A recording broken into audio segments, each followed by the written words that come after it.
कहानी शुरू करने से पहले आप सभी से एक छोटी सी दरख्वास्त है। कृपया चैनल को सब्सक्राइब करें और वीडियो को लाइक करना न भूलें। आपके हर लाइक और सपोर्ट से मुझे आगे बढ़ने की प्रेरणा मिलती है। तो चलिए, बिना देर किए कहानी के कारवां को आगे बढ़ाते हैं और शुरू करते हैं आज की कहानी। सेठ चंदूमल जब अपनी दुकान और गोदाम में भरे हुए माल को देखते तो मुंह से ठंडी सांस निकल जाती। ये माल कैसे बिकेगा? बैंक का सूद बढ़ रहा है, दुकान का किराया चढ़ रहा है, कर्मचारियों का वेतन बाकी पड़ता जाता है। ये सभी रकमें गांठ से देनी पड़ेंगी। अगर कुछ दिन यही हाल रहा तो दिवाले के सिवा और किसी तरह जान न बचेगी। तिस पर भी धरने वाले नित्य सिर पर शैतान की तरह सवार रहते हैं। सेठ चंदूमल की दुकान चांदनी चौक दिल्ली में थी। मुफस्सिल में भी कई दुकानें थी। जब शहर कांग्रेस कमेटी ने उनसे बिलायती कपड़े की खरीद और बिक्री के विषय में प्रतीक्षा करानी चाहिए तो उन्होंने कुछ ध्यान न दिया। बाजार के कई आढ़तियों ने उनकी देखा-देखी प्रतिज्ञा पत्र पर हस्ताक्षर करने से इनकार कर दिया। चंदूमल को जो नेतृत्व कभी न नसीब हुआ था वह इस अवसर पर बिना हाथ पैर हिलाए ही मिल गया। वे सरकार के खैरख्वाह थे। साहब बहादुरों को समय समय पर डालियां नजर देते थे। पुलिस से भी घनिष्ठता थी। म्यूनिसिपैलिटी के सदस्य भी थे। कांग्रेस के व्यापारिक कार्यक्रम का विरोध करके अमन सभा के कोषाध्यक्ष बन बैठे। ये इसी खैरख्वाही की बरकत थी। युवराज का स्वागत करने के लिए अधिकारियों ने उनसे 25,000 के कपड़े खरीदे। ऐसा सामर्थी पुरुष कांग्रेस से क्यों डरे? कांग्रेस है किस खेत की मूली? पुलिस वालों ने भी बढ़ावा दिया। मुआहिदे पर हरगिज दस्तखत न कीजिएगा। देखें ये लोग क्या करते हैं। एक एक को जेल न भिजवा दिया तो कहिएगा। लाला जी के हौसले बढ़े। उन्होंने कांग्रेस से लड़ने की ठान ली। उसी के फलस्वरूप 3 महीनों से उनकी दुकान पर प्रातःकाल से 9 बजे रात तक पहरा रहता था। पुलिस दलों ने उनकी दुकान पर वॉलंटियरों को कई बार गालियां दी, कई बार पीटा। खुद सेठ जी ने भी कई बार उन पर बाण चलाए, परंतु पहरे वाले किसी तरह न टलते थे। बल्कि इन अत्याचारों के कारण चंदूमल का बाजार और भी गिरता जाता। मुफस्सिल की दुकानों से मुनीम लोग और भी दुराशाजनक समाचार भेजते रहते थे। कठिन समस्या थी। इस संकट से निकलने का कोई उपाय न था। वे देखते थे कि जिन लोगों ने प्रतिज्ञा पत्र पर हस्ताक्षर कर दिए हैं वे चोरी छिपे कुछ विदेशी माल लेते हैं। उनकी दुकानों पर पहरा नहीं बैठता। ये सारी विपत्ति मेरे ही सिर पर है। उन्होंने सोचा पुलिस और हाकिमों की दोस्ती से मेरा भला क्या हुआ? उनके हटाए ये पहरे नहीं हटते। सिपाहियों की प्रेरणा से ग्राहक नहीं आते। किसी तरह पहरे बंद हो जाते तो सारा खेल बन जाता। इतने में मुनीम जी ने कहा, लाला जी ये देखिए कई व्यापारी हमारी तरफ आ रहे थे। पहरे वालों ने उनको न जाने क्या मंत्र पढ़ा दिया, सब चले जा रहे हैं।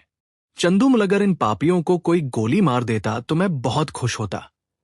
ये सब मेरा सर्वनाश करके दम लेंगे। मुनीम कुछ हेठी तो होगी, यदि आप प्रतिज्ञा पर हस्ताक्षर कर देते तो ये पहरा उठ जाता। तब हम भी ये सब माल किसी न किसी तरह खपा देते।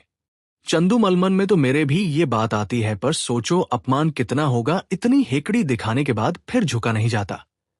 फिर हाकिमों की निगाहों में गिर जाऊंगा और लोग भी ताने देंगे कि चले थे बच्चा कांग्रेस से लड़ने। ऐसी मुंह की खाई की होश ठिकाने आ गए। जिन लोगों को पीटा और पिटवाया, जिनको गालियां दी, जिनकी हंसी उड़ाई, अब उनकी शरण कौन मुंह लेकर जाऊं? मगर एक उपाय सूझ रहा है। अगर चकमा चल गया तो पौबारा है। बात तो तब है जब सांप को मारूं मगर लाठी बचाकर। पहरा उठा दूं पर बिना किसी की खुशामद किए। 9 बज गए थे। सेठ चंदूमल गंगा स्नान करके लौट आए थे और मसन पर बैठकर चिट्ठियां पढ़ रहे थे। अन्य दुकानों के मुनीमों ने अपनी विपत्तिकथा सुनाई थी। एक एक पत्र को पढ़कर सेठ जी का क्रोध बढ़ता जाता था। इतने में 2 वॉलंटियर गाड़ियां लिए हुए उनकी दुकान के सामने आकर खड़े हो गए। सेठ जी ने डांट कर कहा, हट जाओ हमारी दुकान के सामने से। एक वॉलंटियर ने उत्तर दिया, महाराज हम तो सड़क पर हैं, क्या यहां से भी चले जाएं?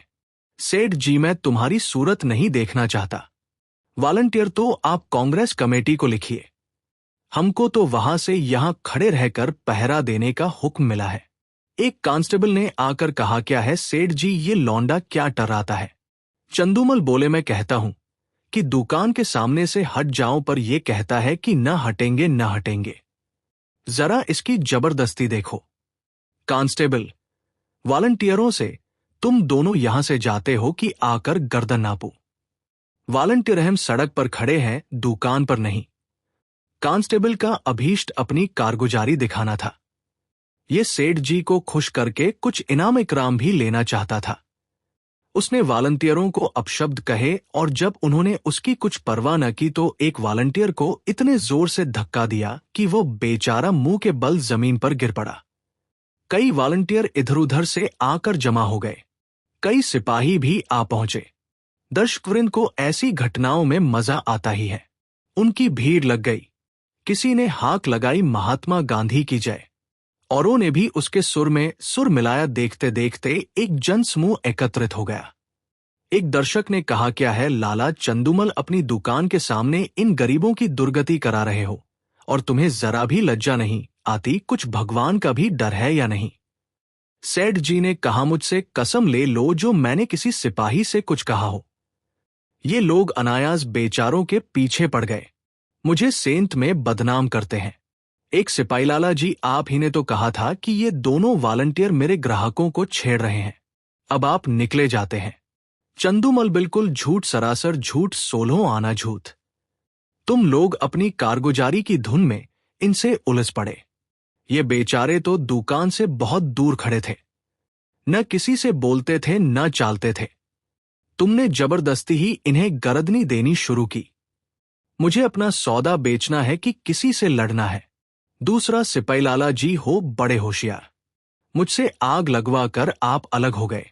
तुम न कहते तो हमें क्या पड़ी थी कि इन लोगों को धक्के देते। दारोगा जी ने भी हमको ताकीद कर दी थी कि सेठ चंदूमल की दुकान का विशेष ध्यान रखना। वहां कोई वॉलंटियर न आए, तब हम लोग आए थे। तुम फरियाद न करते तो दारोगा जी हमारी तैनाती ही क्यों करते? चंदूमल, दारोगा जी को अपनी कारगुजारी दिखानी होगी।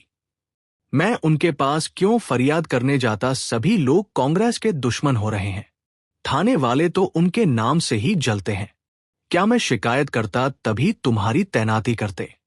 इतने में किसी ने थाने में इत्तिला दी कि चंदूमल की दुकान पर कांस्टेबलों और वॉलंटियरों में मारपीट हो गई। कांग्रेस के दफ्तर में भी खबर पहुंची।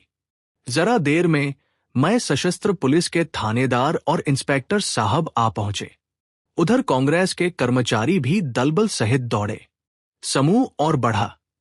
बार बार जयकार की ध्वनि उठने लगी। कांग्रेस और पुलिस के नेताओं में वाद विवाद होने लगा। परिणाम यह हुआ कि पुलिस वालों ने दोनों को हिरासत में लिया और थाने की ओर चले। पुलिस अधिकारियों के जाने के बाद सेठ जी ने कांग्रेस के प्रधान से कहा, आज मुझे मालूम हुआ कि ये लोग वॉलंटियरों पर इतना घोर अत्याचार करते हैं। प्रधान, तब तो 2 वॉलंटियरों का फंसना व्यर्थ नहीं हुआ। इस विषय में अब तो आपको कोई शंका नहीं है। हम कितने लड़ाकू, कितने द्रोही, कितने शांति भंगकारी हैं, ये तो आपको खूब मालूम हो गया होगा। चंदूमल जी, हां मालूम हो गया। प्रधान, आपकी शहादत तो अवश्य ही होगी।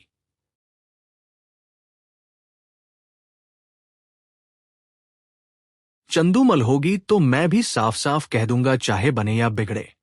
पुलिस की सख्ती अब नहीं देखी जाती। मैं भी भ्रम में पड़ा हुआ था। मंत्री पुलिस वाले आपको दबाएंगे बहुत। चंदूमल, एक नहीं 100 दबाव पड़े, मैं झूठ कभी न बोलूंगा। सरकार उस दरबार में साथ न जाएगी। मंत्री, अब तो हमारी लाज आपके हाथ है। चंदूमल, मुझे आप देश का द्रोही न पाएंगे। यहां से प्रधान और मंत्री तथा अन्य पदाधिकारी चले तो मंत्री जी ने कहा, आदमी सच्चा जान पड़ता है। प्रधान संदिग्ध भाव से, कल तक आप ही सिद्ध हो जाएगा। शाम को इंस्पेक्टर पुलिस ने लाला चंदूमल को थाने में बुलाया और कहा, आपको शहादत देनी होगी। हम आपकी तरफ से बेफिक्र हैं। चंदूमल बोले, हाजिर हूं। वॉलंटियरों ने कांस्टेबलों को गालियां दी। चंदूमल, मैंने नहीं सुनी। सुनी या न सुनी ये बहस नहीं है।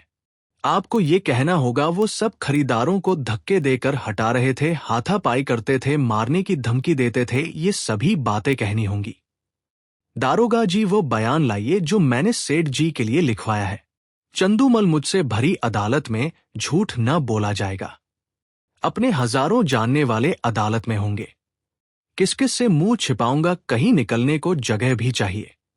इंस डॉट ये सब बातें निज के मुआमलों के लिए हैं। पॉलिटिकल मुआमलों में झूठ, सच, शर्म और हया किसी का भी ख्याल नहीं किया जाता। चंदू मलमोह में कालिख लग जाएगी। इंस डॉट सरकार की निगाह में इज्जत चौगुनी हो जाएगी। चंदू सोचकर जी नहीं, गवाही न दे सकूंगा, कोई और गवाह बना लीजिए। इंस डॉट याद रखिए ये इज्जत खाक में मिल जाएगी। चंदू मिल जाए मजबूरी है। इंस डॉट अमन सभा के कोषाध्यक्ष का पद छिन जाएगा। चंदू उससे कौन रोटियां चलती हैं। इंस डॉट बंदूक का लाइसेंस छिन जाएगा। चंदू डॉट छिन जाए बला से। इंस डॉट इनकम टैक्स की जांच फिर से होगी। चंदू डॉट जरूर कराइए। ये तो मेरे मन की बात हुई। इंस डॉट बैठने को कुर्सी न मिलेगी। चंदू डॉट कुर्सी लेकर चाटू दिवाला तो निकला जा रहा है। इंस डॉट अच्छी बात है, तशरीफ ले जाइए, कभी तो आप पंजे में आएंगे। दूसरे दिन इसी समय कांग्रेस के दफ्तर में कल के लिए कार्यक्रम निश्चित किया जा रहा था। प्रधान ने कहा, सेठ चंदूमल की दुकान पर धरना देने के लिए 2 स्वयंसेवक भेजिए। मंत्री, मेरे विचार में वहां अब धरना देने की कोई जरूरत नहीं। प्रधान, क्यों? उन्होंने अभी प्रतिज्ञा पत्र पर हस्ताक्षर तो नहीं किए। मंत्री, हस्ताक्षर नहीं किए पर हमारे मित्र अवश्य हो गए। पुलिस की तरफ से गवाही न देना यही सिद्ध करता है। अधिकारियों का कितना दबाव पड़ा होगा इसका अनुमान किया जा सकता है। ये नैतिक साहस में परिवर्तन हुए बिना नहीं आ सकता। प्रधान, हाँ कुछ परिवर्तन तो अवश्य हुआ है। मंत्री, कुछ नहीं महाशय, पूरी क्रांति कहना चाहिए। आप जानते हैं ऐसे मामलों में अधिकारियों की अवहेलना करने का क्या अर्थ है। ये राजविद्रोह की घोषणा के समान है। त्याग में संन्यास से इसका महत्व कम नहीं है। आज जिले के सारे हाकिम उनके खून के प्यासे हो रहे हैं। आश्चर्य नहीं कि गवर्नर महोदय को भी इसकी सूचना दी गई हो। प्रधान, और कुछ नहीं तो उन्हें नियम का पालन करने ही के लिए प्रतिज्ञा पत्र पर हस्ताक्षर कर देना चाहिए था। किसी तरह उन्हें यहां बुलाइए, अपनी बात तो रह जाए। मंत्री, वह बड़ा आत्माभिमानी है, कभी ना आएगा। बल्कि हम लोगों की ओर से इतना अविश्वास देखकर संभव है कि फिर उस दल में मिलने की चेष्टा करने लगे। प्रधान, अच्छी बात है, आपको उन पर इतना विश्वास हो गया है तो उनकी दुकान छोड़ दीजिए। तब भी मैं यही कहूंगा कि आपको स्वयं मिलने के बहाने से उस पर निगाह रखनी होगी। मंत्री, आप नाहक इतना शक करते हैं। 9 बजे सेठ चंदूमल अपनी दुकान पर आए तो वहां एक भी वॉलंटियर न था। मुख पर मुस्कुराहट की झलक आई। मुनीम से बोले कौड़ी चित्त पड़ी। मुनीम मालूम तो होता है, एक महाशय भी नहीं आए। चंदूमलन आए और न आएंगे। बाजी अपने हाथ रही। कैसा दाव खेला चारों खाने चित। चंदू डॉट आप भी बातें करते हैं, इन्हें दोस्त बनाते कितनी देर लगती है। कहिए अभी बुलाकर जूतियां सीधी करवाओ। टके के गुलाम हैं, न किसी के दोस्त न किसी के दुश्मन। सच कहिए कैसा चकमा दिया है। मुनीम बस यही जी चाहता है कि आपके हाथ चूम ले। सांप भी मरा और लाठी भी न टूटी, मगर कांग्रेस वाले भी टोह में होंगे। चंदूमल तो मैं भी तो मौजूद हूं। वह डाल डाल चलेंगे तो मैं पात पात चलूंगा। विलायती कपड़े की गांठ निकलवाइए और व्यापारियों को देना शुरू कीजिए। एक अठवारे में बेड़ा पार है। कहानी आप सभी को कैसी लगी हमें कमेंट करके जरूर बताएं। अगर कहानी पसंद आई हो तो चैनल को सब्सक्राइब करें और बेल आइकन दबाना न भूलें ताकि ऐसी ही शानदार कहानियां आप तक सबसे पहले पहुंचती रहें।